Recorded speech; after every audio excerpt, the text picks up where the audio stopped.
नमस्कार। आई इंडिया का खास कार्यक्रम सीतापुर नगर वासियों के सवाल और सीतापुर नगर पालिका परिषद के सहायक नगर आयुक्त और ईओ वैभव त्रिपाठी के जवाब में आपका स्वागत है। तो हमारे साथ स्टूडियो में आज खास मेहमान वैभव त्रिपाठी जी हैं। पहले आपका स्वागत है। धन्यवाद।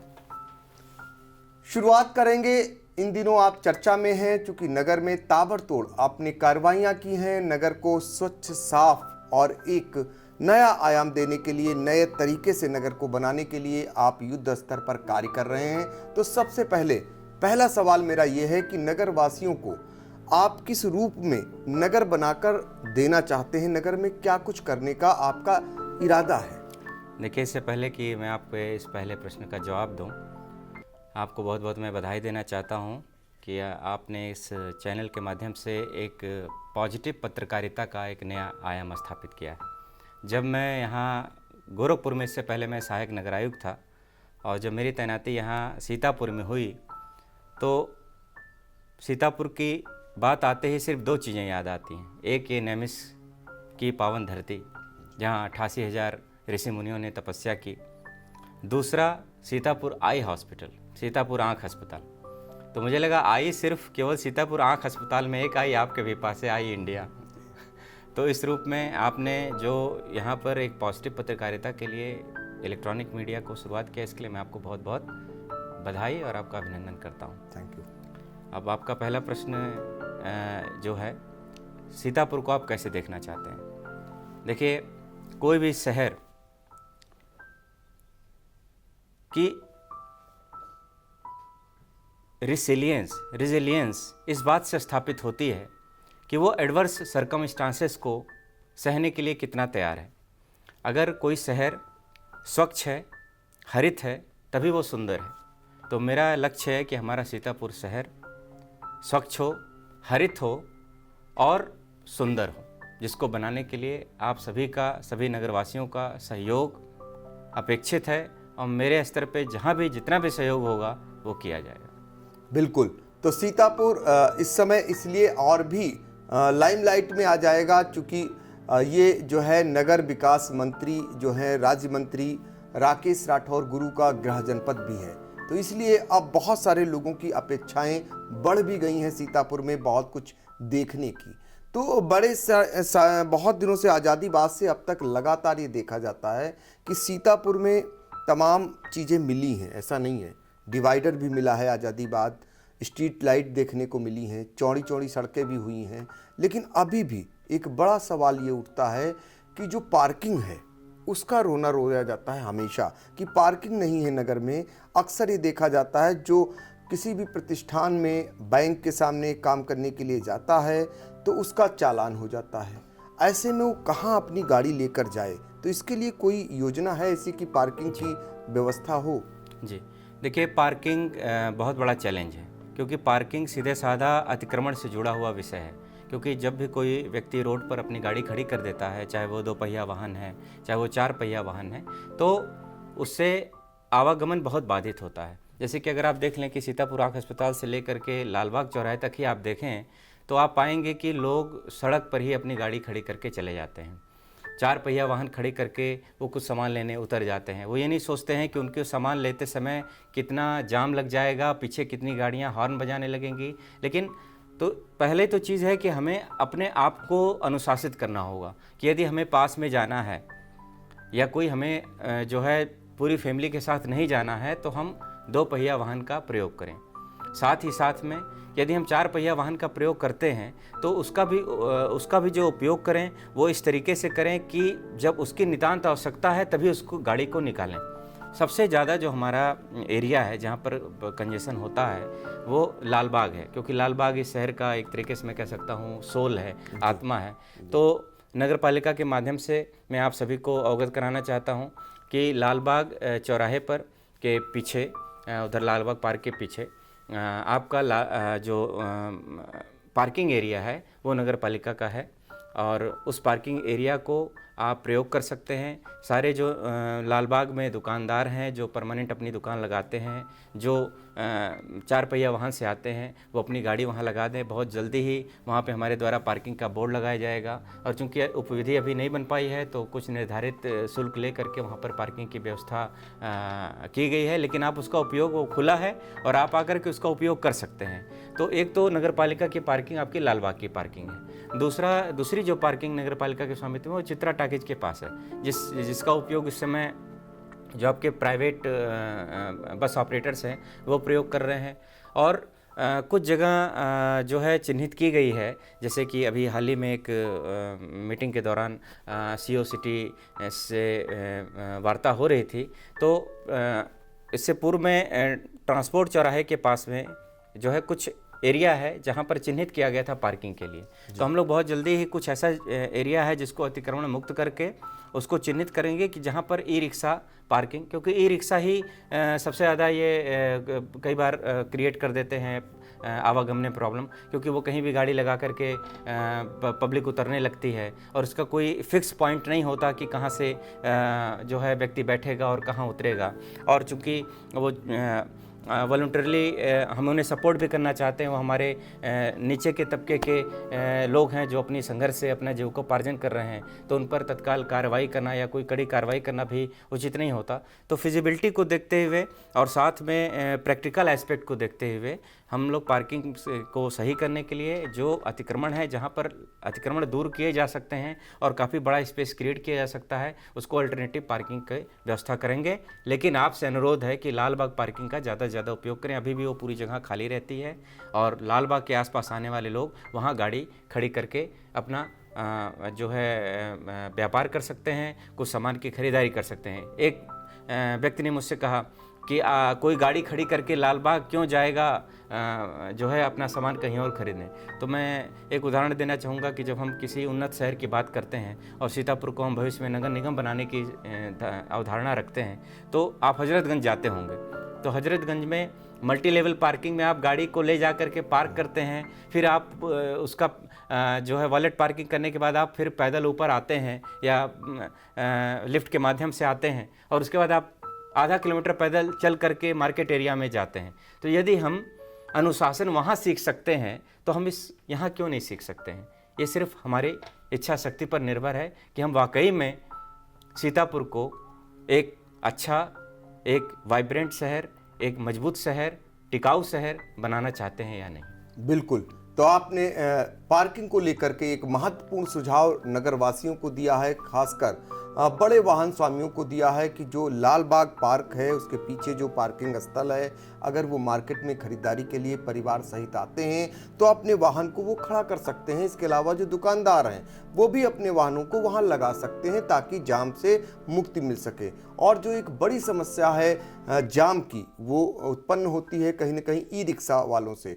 उनके लिए एक बड़ी खुशखबरी है, नगरवासियों के लिए एक बड़ी जानकारी है। जो सहायक नगर आयुक्त और सीतापुर नगर पालिका परिषद के जो ईओ हैं वैभव त्रिपाठी, उनके मुताबिक एक स्थल का चयन पूर्व में ट्रांसपोर्ट चौराहे पर हो चुका है। बहुत शीघ्र ही वहाँ पर जो है ये ई रिक्शा वालों के लिए पार्किंग स्थल बना दिया जाएगा। एक बड़ी खुशखबरी है सीतापुर वासियों के लिए, क्योंकि अक्सर ई रिक्शा को लेकर के पुलिस को भी दो चार होना पड़ता है और आम लोगों को भी उनसे दो चार एक और बात मैं बताना चाहूँगा आपके चैनल के माध्यम से कि हमारे सीतापुर शहर में ट्रैफिक लाइट्स जो है अधिस्थापित की गई थी पालिका के द्वारा। तो वो जो है कुछ समय से कुछ तकनीकी खराबियों के कारण संचालित नहीं हो पाई थी। तो उन लालबाग चौराहे पे, भगुणा चौराहे पे, जैसे आपका बस स्टॉप पे, महिला अस्पताल के, ये 4 चौराहों पर जो है हमारा ट्रैफिक लाइट लगा हुआ था जो कि ख़राब हो गया था। तो हमारे मार्गदर्शक जिलाधिकारी महोदय के ने मुझे निर्देशित किया कि इस प्रकरण को एक बार देखने का। तो दोबारा उसको दुरुस्त कराया गया है और अभी वहाँ कार्य भी चल रहा है, 1 महीने से कार्य चल रहा है। तो हमारे चारों चौराहों पर आपका ट्रैफिक सिग्नल बिल्कुल संचालित अवस्था में कर दिया जाएगा और उसके साथ साथ सीसीटीवी भी बहुत शीघ्र ही संचालित कर दी जाएगी। बस हमारी पब्लिक से ये अपील है कि जब पुलिस उसको संचालित करे तो वो उसके नियमों का पालन करें। यानी कि अगर रेड लाइट है तो रुकें, ग्रीन लाइट है तो आगे बढ़ें, तो वो उसका पालन भी करें। सिर्फ लाइट लगने से ही हमारी कार्रवाई पूरी नहीं हो जाएगी। तो बहुत जल्दी ये ट्रैफिक लाइट और सीसीटीवी आपको रनिंग कंडीशन में, जिसमें अधिकांश कार्य लगभग 70% कार्य पूरा भी हो गया है, आपको देखने को मिलेंगे। ये भी बहुत महत्वपूर्ण जानकारी है कि आने वाले दिनों में आप चौराहों पर तीसरी आंख की नज़र में रहेंगे और आपको सिग्नल का पालन करना अनिवार्य रहेगा। उस दिशा में भी बिल्कुल। नगर पालिका परिषद कार्य कर रही है। एक सवाल और बनता है कि अक्सर ये देखा जाता है कि नगर में चूँकि बहुत सारी समस्याएं बनी हुई हैं और बहुत सारे प्रयास आपके द्वारा किए जा रहे हैं, इनमें जाम की झाम से मुक्ति के लिए चौराहे जो मेन हैं, इनके लिए अक्सर प्रशासन को डंडा चलाना पड़ता है। वो प्रशासनिक अधिकारी होते हैं, पुलिस के अधिकारी होते हैं, तीनों विभाग बैठकर क्यों ना ऐसी कोई रूपरेखा बनाए, नगर पालिका है, प्रशासन है और पुलिस है, तो जो चौराहे हैं उनको कम से कम अतिक्रमण से मुक्त किए जा सकें। जी देखिए, जो चौराहे हैं, दो चीज़ें हैं कि जो हमारे फुटपाथ विक्रेता हैं, जो हमारे रेहड़ी पटरी के दुकानदार हैं, एक तो उनके लिए उनको ये बहुत स्पष्ट बताया गया है और मेरे द्वारा इधर लगातार अभियान भी चलाया गया। व्यक्तिगत मेरे द्वारा हर एक दुकानदार से जो नगर पालिका में रजिस्टर्ड है और साथ में जो भी हमारे पथ विक्रेता हैं, जो कि माननीय प्रधानमंत्री जी की प्रधानमंत्री स्वनिधि योजना के आधार स्तंभ हैं, उनको इस बात को लेकर सेंसिटाइज़ किया गया कि वो सड़क पटरी पर आ करके जो है अतिक्रमण ना करें। जैसे मान लीजिए सड़क पटरी है और इधर जो है हमारे पथ विक्रेता हैं, तो यदि वो सड़क पटरी पर ही अपनी दुकान बढ़ा के ना लगाएं, या जो भी दुकानदार लगाए वो अपना मैनिक्विन वगैरह आगे बढ़ा के लगा रहा है, अर्जेंट मोहर यहाँ बनती है, वो डिस्प्ले आगे लगा रहा है, जूस का दुकान पार्क पर ही बिल्कुल खड़ा कर दिया है, या आप देखेंगे कि कुछ पार्कों पे बिल्कुल बाहर हेलमेट की दुकान लगा दिया है। तो कुछ छोटी छोटी चीज़ें हैं जिनको अगर हम करेंगे तो अतिक्रमण कम होगा। जब अतिक्रमण कम होगा, दुकानें संयमित होंगी, तो जाम की स्थिति कम होगी। तो जाम की स्थिति जब कम होगी तो ऑटोमेटिकली चौराहे पर इतनी ज़्यादा भीड़ नहीं होगी। और जब ट्रैफिक की लाइट हमारे सही से चलने लगेंगे तो निश्चित तौर पर चौराहों पर जो जाम लगने की समस्या आती है उसका बहुत हद तक निवारण हो जाएगा। तो मेरी ये अपील है समस्त पथ विक्रेताओं से कि आप जो है हमारे आधार स्तंभ हैं और आपके जीविकोपार्जन में हम आपके पूरे साथ हैं, लेकिन नियमित होकर के, संयमित होकर के कार्य करें। सड़क पटरी पे आगे बढ़कर कोई भी दुकानदार दुकान ना लगाए। सिर्फ यदि इतनी सी बात ध्यान में रख ली जाती है तो बहुत हद तक हम इसे कंट्रोल कर पाएंगे। साथ में एक और प्रकरण है कि वेंडिंग का। अभी तक यहाँ पर कोई वेंडिंग जोन नहीं बने हुए हैं कि यहाँ पर नो वेंडिंग जोन, यहाँ वेंडिंग जोन। तो बहुत ही जल्द एक टाउन वेंडिंग कमेटी की बैठक बुलाई जाएगी और उसको बुला करके ये निर्णय लिया जाएगा कि कहाँ पर हम इन्हें अल्टरनेटिव स्थापित कर सकते हैं। उदाहरण के लिए जैसे मेरे द्वारा मान लीजिए किसी पथ विक्रेता से कहा गया कि आप यहाँ से अपनी दुकान हटा के वहाँ लगा लो, तो पूछता सर कहाँ जाएँ, आखिर हम दुकान को कहाँ ले जाएँ। बिल्कुल। तो हमें उन्हें अल्टरनेटिव साइट भी देनी पड़ेगी जहाँ पर वो दुकान लगा सकें। ये करने से हमारे स्ट्रीट फूड के जो विक्रेता हैं उनको मोटिवेशन मिलेगा, उनकी आय बढ़ेगी और हमारे जो आम जनमानस है उसको भी अतिक्रमण से बहुत हद तक राहत मिलेगी। तो इसको ध्यान में रखते हुए उनको सेंसिटाइज किया गया है और हम टाउन वेंडिंग कमेटी की बैठक बुला करके नो वेंडिंग जोन चिन्हित करेंगे कि कहाँ पे आप वेंडिंग कर सकते हैं, कहाँ पे वेंडिंग नहीं कर सकते हैं। थोड़ा अनुशासन हमें लाना होगा, जनता को थोड़ी सी अपनी सोच में भी परिवर्तन लाना होगा, फिर हम एक सीतापुर को अतिक्रमण मुक्त बनाने के बहुत करीब होंगे। बिल्कुल, ये आश्वासन है सहायक नगर आयुक्त वैभव त्रिपाठी का कि आप उनका सहयोग करें और निश्चित तौर पर सीतापुर नगर को अतिक्रमण मुक्त बनाने में वो जितनी हद तक जा सकेंगे, जितना प्रयास करना होगा वो करेंगे। आपको बता दें कि जनता के सवालों का सीधे तौर पर वैभव त्रिपाठी से हम जवाब चाह रहे हैं। लगातार उनसे नगर में जो समस्याएं हैं वो भी उन तक पहुंचा रहे हैं और उनके निराकरण के लिए वो क्या प्रयास कर रहे हैं वो खुले मन से और खुले कैमरे के सामने बयां कर रहे हैं। इसलिए चूंकि वैभव त्रिपाठी ने कुछ इधर हाल में जिस तरीके से नगर में कुछ कार्य किए हैं उसके बाद लोगों को उम्मीदें जरूर निश्चित तौर पर बढ़ गई हैं। और इसी बीच सीतापुर वासियों को एक नगर विकास राज्य मंत्री राकेश राठौर के रूप में एक सौगात भी मिल गई है। तो जाहिर सी बात है, क्या ऐसी भी चर्चाएं शुरू हो गई हैं कि सीतापुर को जो है नगर निगम का दर्जा मिलने जैसी बातें भी आ रही हैं? देखिए, नगर निगम का दर्जा प्रदान करना कुछ उसके कसौटियाँ होती हैं, कुछ उसमें जो है अनिवार्यताएं होती हैं, आहर्ताएं। तो वो आहर्ताएं होती हैं, तो वो एक निदेशालय का या ये कहिए शासन का विषय वस्तु है। और सबसे पहले हमें ये देखना है कि हमें जो भी उपलब्ध हमारा नगर निकाय है, चाहे वो नगर निगम बन जाए, जैसे शाहजहाँपुर नगर पालिका से नगर निगम बना, बन गया जी। लेकिन नगर निगम मात्र बनने से हमारी समस्या का हल नहीं हो सकता।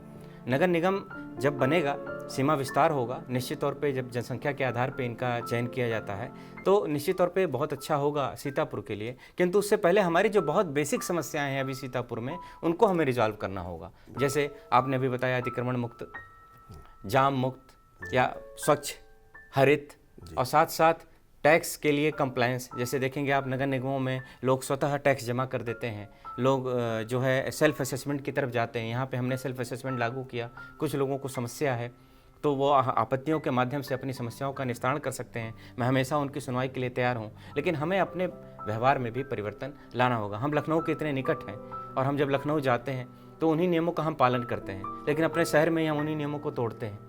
अच्छा, तो ये चीज़ नहीं होनी एक चाहिए। चीज़ जानना चाह रहे हैं सारे लोग कि टैक्स को लेकर आपने कार्रवाइयाँ की, कड़ी कार्रवाइयाँ की, उसका असर भी दिखाई दिया और नगर पालिका परिषद में भारी भरकम टैक्स की धनराशि जमा कराई आपने। पारदर्शी व्यवस्था के तहत टैक्स जमा हो रहा है सारा? बिल्कुल बिल्कुल। देखिए, पहले तो मैं बता दूं कि जिसका भी जो भी टैक्स आरोपित किया गया है वो पारदर्शी व्यवस्था के तहत किया गया है, पूरा टैक्स कैलकुलेट किया गया है। यहाँ पर कुछ कन्फ्यूजन है स्वकर को लेके। सीतापुर नगर पालिका परिषद एक अमृत निकाय है। अमृत मतलब Amrut Atal mission for rejuvenation and urban transformation. ये अमृत क्लास 1 की पालिका है।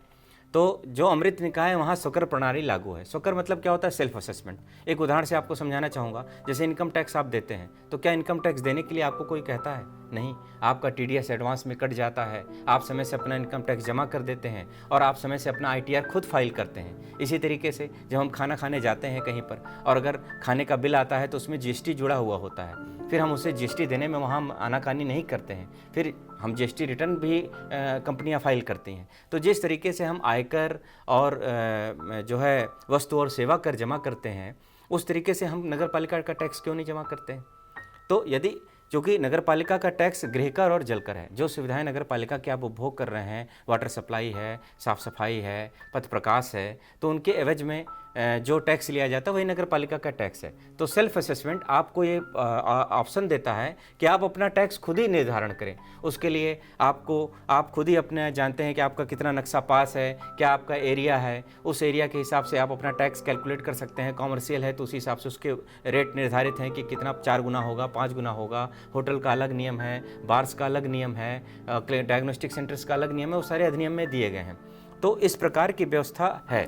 तो यहाँ पर अधिकांश जो टैक्स पेयर हैं वो अपना 2000 मतलब कई सालों से उन्होंने टैक्स जमा ही नहीं किया, या सच बोलूँ तो नगर पालिका का टैक्स आज तक जानते ही नहीं वो क्या होता है, वो जमा ही नहीं किए।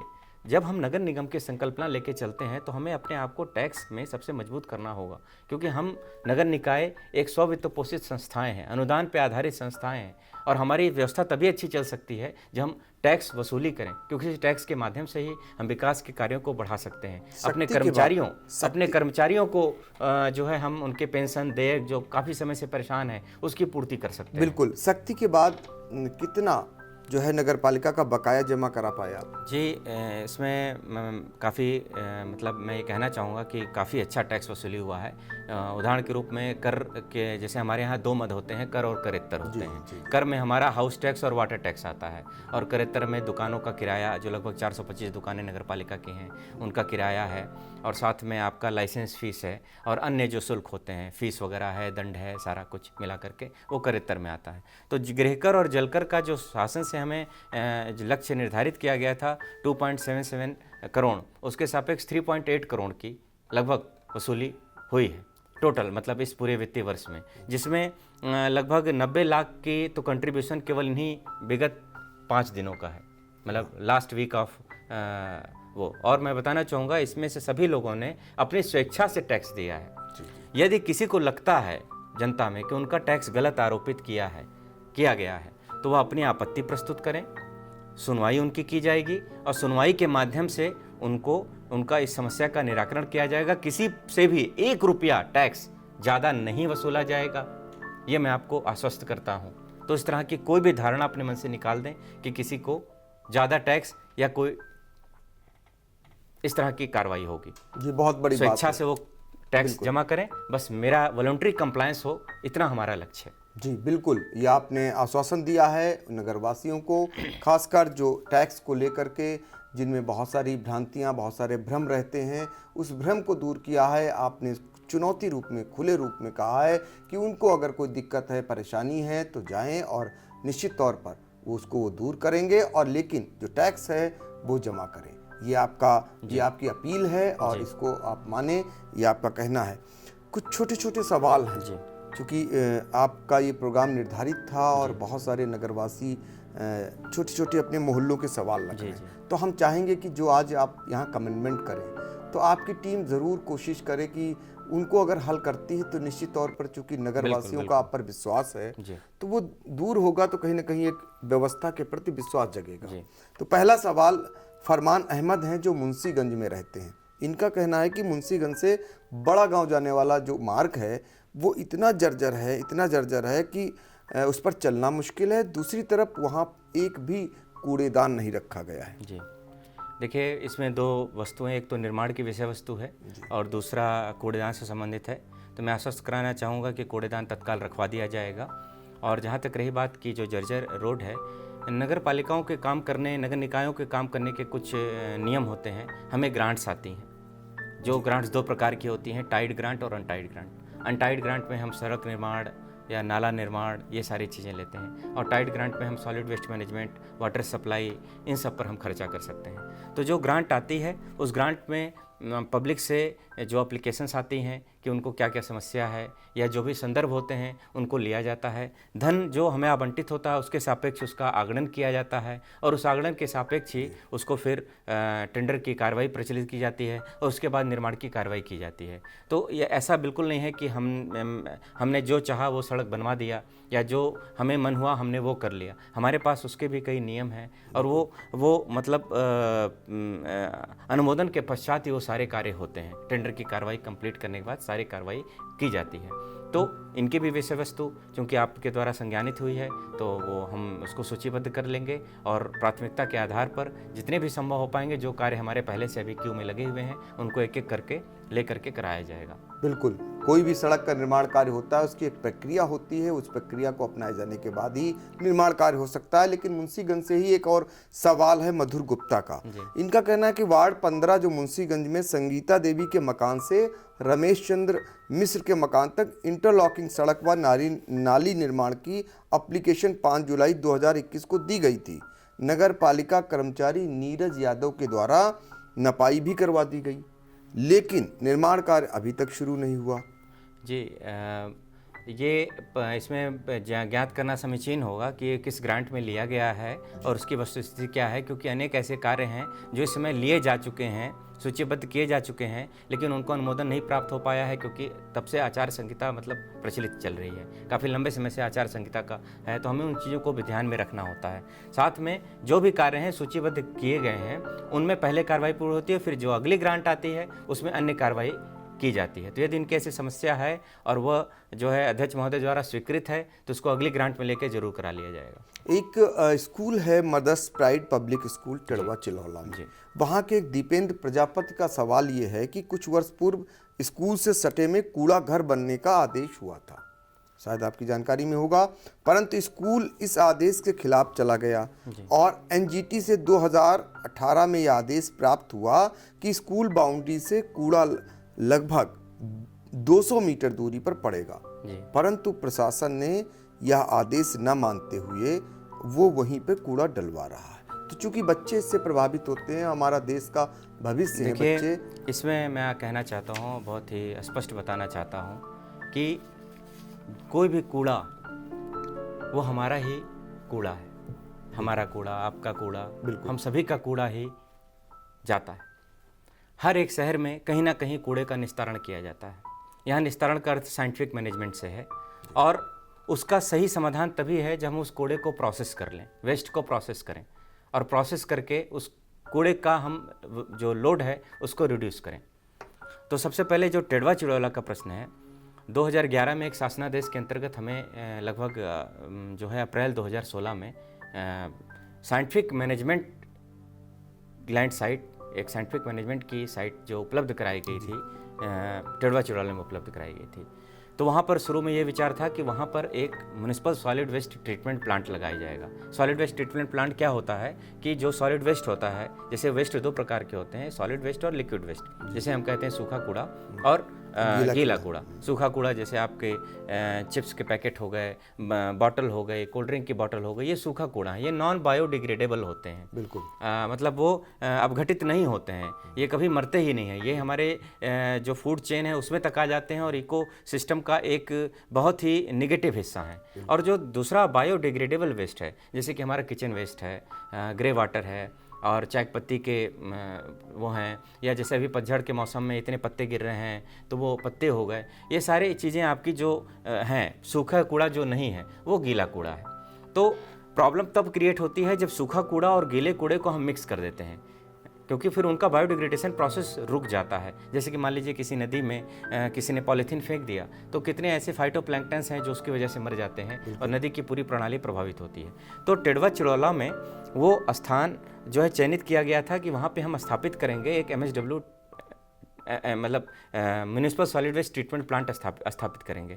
ट्रीटमेंट प्लांट कूड़े को पूरा प्रोसेस करता और लेगेसी वेस्ट धीरे धीरे हमारा खत्म होता है। लेगेसी वेस्ट वह वेस्ट होता है जो लंबे समय से कूड़ा पड़ा हुआ होता है, उसको लेगेसी वेस्ट कहते हैं। तो वहाँ पे वो हुआ कि चिन्हित किया गया, लेकिन उसके संदर्भ में कुछ लोग, चूँकि टिडवा चिड़ौला थोड़ा सा ऐसे स्थान पर स्थित है जो कि जिसके आसपास स्कूल भी हैं। अब मैं इस प्रश्न में नहीं जाना चाहता कि स्कूल के बाद में कब आया, पहले आया कि बाद में आया, या यह जानते हुए भी कि वो यहाँ पे है स्कूल कैसे स्थापित हुआ, या उसके कई लीगल इश्यूज़ हैं। मैं उनके डिटेल्स में नहीं जाना चाहता, लेकिन मैं आपके माध्यम से अवगत कराना चाहता हूँ कि एक अल्टरनेटिव साइट हम लोग के द्वारा देखी गई है, जो कि जो है नवीन चौक से तकरीबन 4 किलोमीटर दूर है, धनई खेड़ा के पास में। वह जगह जो है मेन आपके किसी भी जो स्कूल है, मंदिर है या जलीय प्रणाली है उससे काफ़ी दूर है और NGT के नॉर्म्स पर बिल्कुल फिट है। उसको हमारी तरफ से चिन्हित कर लिया गया है और जल निगम जो कार्यदायी संस्था है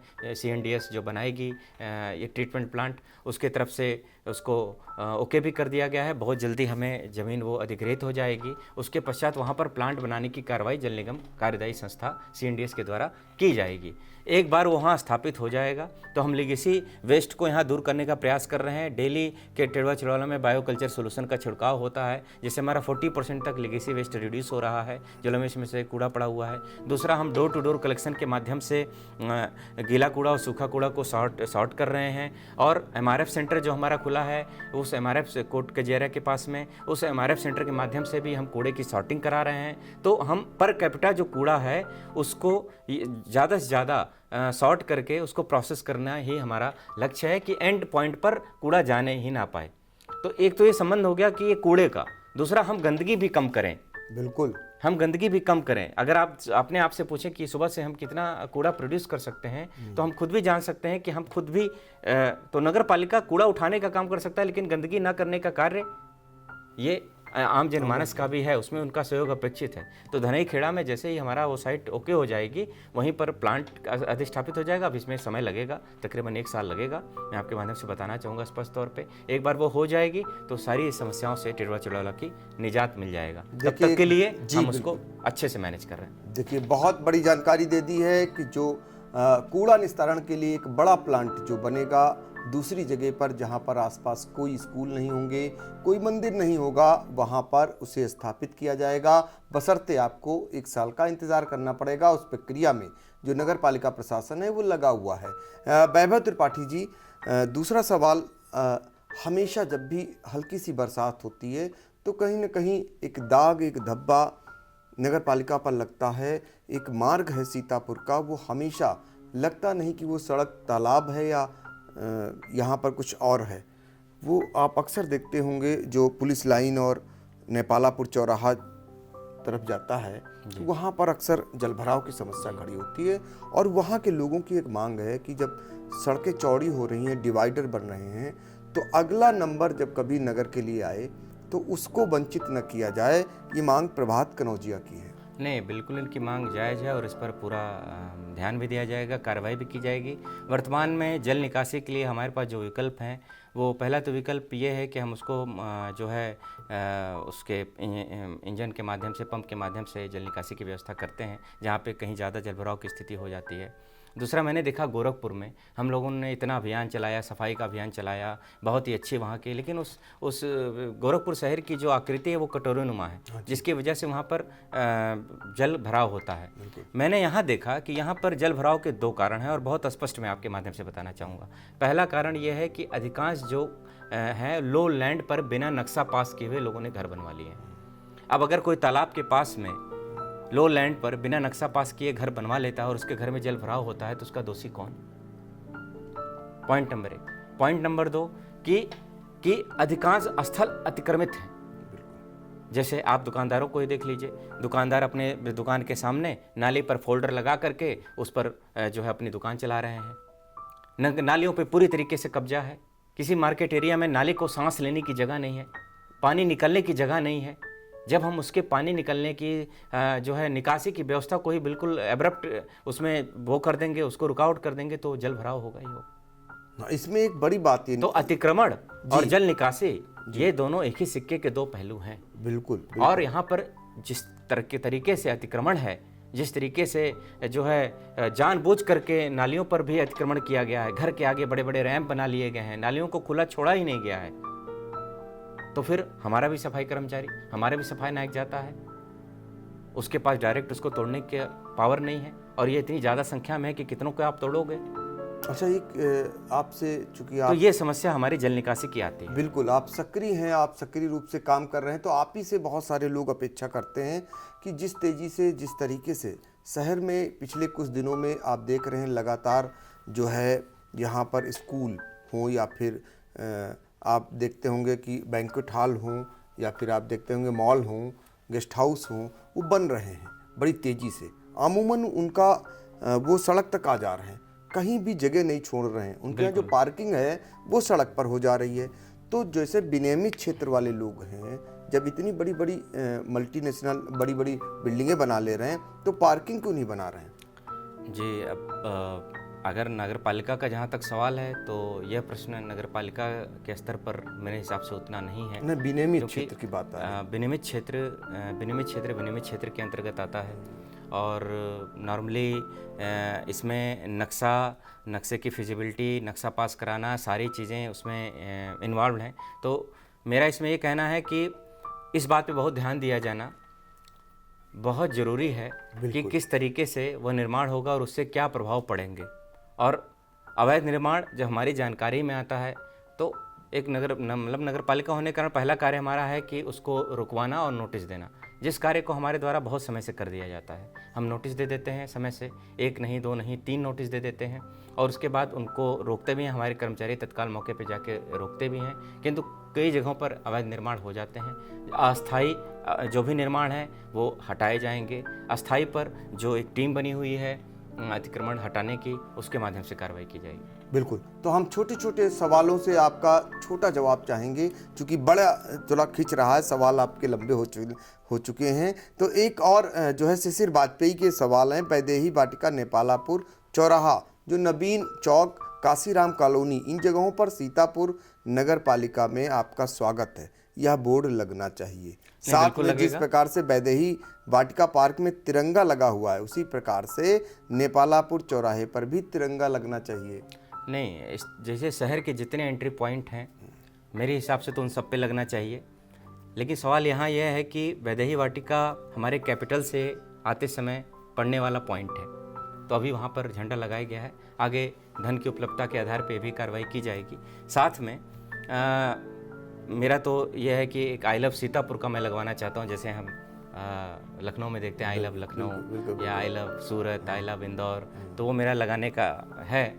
थोड़ा सा फंड्स की जो क्राइसिस है रिजॉल्व हो जाएगी तो इसको भी कराया जाएगा। ये बहुत बड़ी बात है। आई लव सीतापुर बहुत जल्द नजर आएगा, ये वादा है जो सहायक आयुक्त हैं सीतापुर नगर पालिका परिषद के वैभव त्रिपाठी का। आप सहयोग इनका करते जाइए और ये निश्चित तौर पर सीतापुर को साफ सुथरा सुंदर बनाने में प्रयासरत नजर आएंगे। इनका खुले मन से, खुले दिल से ये कहना है कि कोई शिकायत है तो ज़रूर इन्हें बताएं, उसको भी दूर कराएंगे, बशर्ते आपके सहयोग से ही संभव है शहर को स्वच्छ सुंदर बनाना।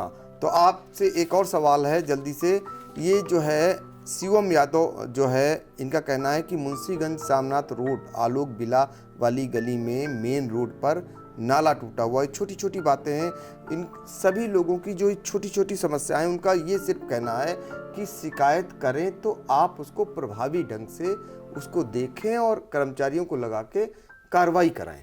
देखिए, दो चीज़ें हैं जो प्रशासनिक समस्याएं हैं, जैसे कि कहीं लाइट की प्रॉब्लम हो गई है तो मैं आपको बता दूं इंस्टेंट समाधान उसका होता है। कहीं लाइट टूटी है, तुरंत हमारी टीम जो भी उपलब्ध हमारे पास संसाधन है, क्योंकि नगर पालिका के संसाधन भी सीमित हैं। अगर हमारे पास एक प्रकाश गाड़ी है तो एट ए टाइम एक ही जगह पर प्रॉब्लम को एड्रेस कर सकती है, लेकिन वो डेली फील्ड पे निकलती है। मैं बताऊं, इधर पिछले कुछ महीनों में जो है लाइट के अधिस्थापन की गति बहुत बढ़ी है। नई स्ट्रीट लाइट्स भी हमारे द्वारा खरीदी गई हैं। जैसे अभी आपने मधुर गुप्ता जी का नाम लिया, उनके द्वारा आज बताया गया और अगले दिन जो है उनके यहाँ स्ट्रीट लाइट लग गई, जिसको उन्होंने फेसबुक पर मुझे टैग भी किया था, धन्यवाद करते हुए। तो इंस्टेंट जो प्रशासनिक समस्याएँ हैं उनका इंस्टेंट समाधान किया जाता है। जहाँ पर निर्माण के प्रश्न हैं वहाँ पर मैं बार बार यही बताना चाहता हूँ कि निर्माण की विषय वस्तु ऐसी नहीं है कि उसको तात्कालिक रूप से किया जा सके। हम उसे फंड के सापेक्ष ग्रांट में या जो भी है उसकी आवश्यकता, तात्कालिक आवश्यकता के अनुसार सक्षम स्वीकृति के उपरांत सूचीबद्ध तरीके से होकर ही करते हैं। वहाँ पे केवल मेरा रोल नहीं है, वहाँ पर हमें पूरी टीम के रूप में कार्य करना होता है। बिल्कुल। तो जिसकी भी मांग विधि सम्मत है और फंड उपलब्ध है, उसकी मांग पूरी की जाएगी। तो देखिए, जो दर्शक हैं, खासकर सीतापुर नगरवासी हैं, उनके तमाम सवालों का जवाब खुले मन से, खुले दिल से दे रहे हैं सीतापुर नगर पालिका परिषद के सहायक नगर आयुक्त वैभव त्रिपाठी जी। तो बहुत सारे सवाल हैं, लेकिन अब हम सब जितने लोगों ने हमसे सवाल पूछे उनके नाम हम बताना चाहेंगे और आपके सवाल सीधे तौर पर हम ईओ साहब को दे देंगे और हम उम्मीद करेंगे कि आपकी समस्याएं जो हैं वो दूर कराएंगे। तो इसमें पूर्णागिरी नगर से हैं रवि गुप्ता, मोनू त्रिपाठी जी हैं, अनुज कुमार मुंशीगंज से हैं, कमलेश कुमार पांडे जी हैं जो पूर्व प्रबंधक इलाहाबाद बैंक के रह चुके हैं, कल्पना पांडे जी हैं और धनीराम परेड वार्ड के हैं, अभिषेक पांडे जी तरीनपुर के हैं, रवि गदियाना के हैं, संजय आलमनगर के हैं, आशीष श्रीवास्तव आवास विकास कॉलोनी के हैं, राजू हैं नई बस्ती से और आकाश मिश्रा लोहार बाग के हैं, मोनू हैं आलमनगर के, अतुल गुप्ता हैं गांधी मार्केट पंजाब स्पोर्ट्स सीतापुर, आयुष हैं हरदोई चुंगी से, राजेश मिश्रा जी हैं, कुशाग्र दीक्षित जी हैं और संध्या सिंह हैं शमशेर बाग से और रोहित हैं लाल बाग से। तो इस तरीके के इन जितने भी नाम हैं और आपकी जो समस्याएं, ये सारी समस्याएं हम सीतापुर नगर पालिका परिषद के जो सहायक नगर आयुक्त हैं और ईओ हैं उनको मैं सौंप दे रहा हूं और आप आश्वस्त कर दीजिए, मैं आपको कैमरे के सामने ही देना चाहूँगा और ये सारी समस्याओं का जो छोटी छोटी समस्याएं हैं वो निदान कराएंगे। जी बिल्कुल निदान होगा। मैं आपको एक इंटरेस्टिंग फैक्ट बताना चाहता हूं कि इसमें से अधिकांश नाम जितने आपने बताए हैं ये सभी मुझसे अधिकांश लोग फेसबुक पे जुड़े हुए हैं या व्हाट्सएप के माध्यम से जुड़े हुए हैं सीधे तौर पर, और फेसबुक पर वो मुझे टैग करके अपनी समस्या लिखते हैं और व्हाट्सएप पे अपनी समस्या लिखते हैं, त्वरित उनका निस्तारण करता हूँ मैं। देखिए, सोशल मीडिया पर भी आप जागरूक हैं और सोशल मीडिया के जरिए जो भी आप समस्याएं आप तक पहुंचाते हैं तो उसको आप कैसे न कि संज्ञान में लेते हैं बल्कि उनका निराकरण कराने के लिए कितना तत्पर। और मैं आपको बताऊं, इसका टेस्टिमोनियल्स भी आते हैं जी। लोग बाद में फीडबैक देते हैं कि मेरा तत्काल कार्य हो गया। ऐसे अनेक प्रकरण मेरे पास हैं जिसमें तत्काल कार्रवाई होने के बाद उनका टेस्टिमोनियल और फीडबैक भी आते हैं। ये मैं मानता हूँ कि सारी समस्याओं को तत्काल सॉल्व कर पाना या इस तरह का कोई वादा करना उचित नहीं है, लेकिन जितनी भी मांगे हैं, जितने भी सवाल हैं, यदि मेरे स्तर के हैं तो उनका तत्काल समाधान होगा। चलिए, बहुत बड़ा आश्वासन दिया आपने, इसके लिए आपको पुनः धन्यवाद। और आई इंडिया से खास बातचीत की, नगरवासियों से सीधे जुड़े, उनकी समस्याओं को और करीब से जाना, बहुत सारी बातें दी नगरवासियों के लिए, बहुत सारे आपने घोषणाएं की, आने वाले दिनों में क्या कुछ करने की तमन्ना रखते हैं इसका खुलासा किया। और हम उम्मीद करेंगे कि पुनः जब भी हम आपको आमंत्रित करेंगे आप जरूर समय देंगे और ऐसे ही आप कार्य करते रहिए, हम सारे लोग आपका सहयोग करते रहेंगे। धन्यवाद। धन्यवाद।